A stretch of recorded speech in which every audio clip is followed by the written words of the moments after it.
I left my religion years ago, and one of the things that surprised me most was that my beliefs changed a lot faster than my guilt disappeared. Maybe you can relate. Maybe you no longer believe the same things. Maybe you rebuilt your life. It's been 5, 10, 20 years, and then something small happens. You talk to your dad, you show up for a holiday, a memory from your childhood pops up, and suddenly that old feeling shows up, guilt. And you start questioning, am I disappointing people? Am I making the wrong choice? Am I a bad person? And then guilt about the guilt rises. Why am I still feeling these issues? Why do I still have this? And eventually start asking questions of not what's wrong with me, but where did this guilt come from? Because guilt has a history. I'm Crystal Hamilton. I'm a licensed mental health counselor, author of Drowning in Doctrine, and founder of Redefine Family. For years, I believed that leaving a church was the finish line. I thought once I stepped away, I rebuilt my life, the emotional weight would just disappear. And that didn't happen. I didn't have the freedom I thought would happen. So there's growth. There was a chance to rediscover myself. There was also moments where old patterns resurfaced because I realized I didn't just walk out of a building. I didn't physically just leave. I didn't just change beliefs. I was untangling years of messaging, who I was supposed to be, who they told me I was supposed to be, how they told me I was worthy, how I was accepted, what made me a good person. And those messages don't just disappear overnight.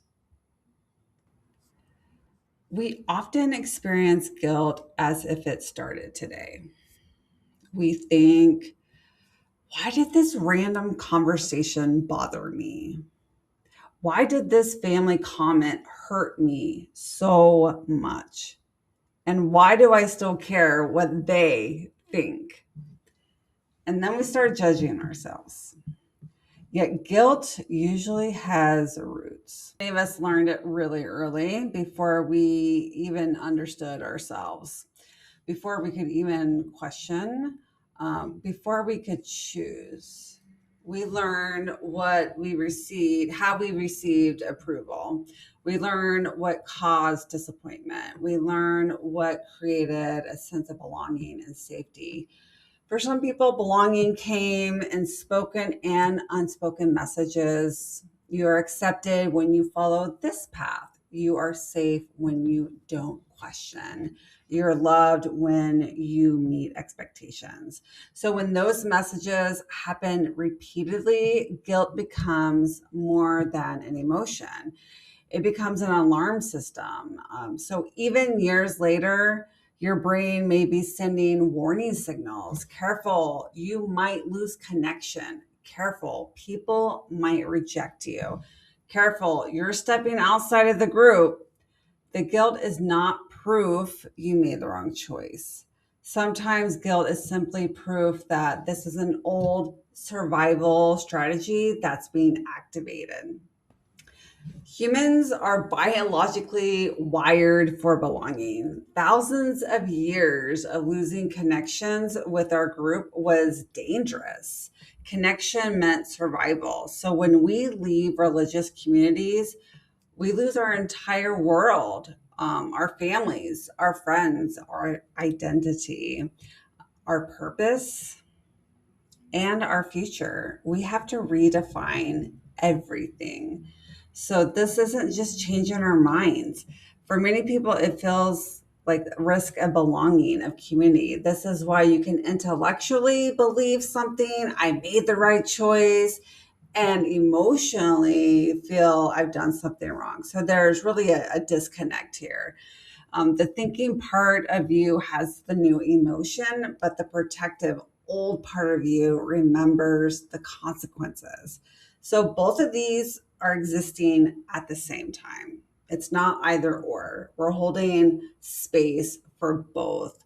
So, really understanding the difference between guilt and shame changed everything for me. Guilt says, I did something wrong. It doesn't align with my values. And healthy guilt helps us repair relationships. So, when I hurt someone's feelings and I want to apologize, that's guilt. That's acting within my values because I want to do better. So, guilt is something, is a helpful behavior. Shame is not. Shame says you're bad, you're wrong, something is deficient with you. So, religious shame may sound like I'm selfish because I chose a different path. I'm disappointing everybody. I'm broken because I question. My family would love me more if I believed. I'm only worthy if I meet these conditions.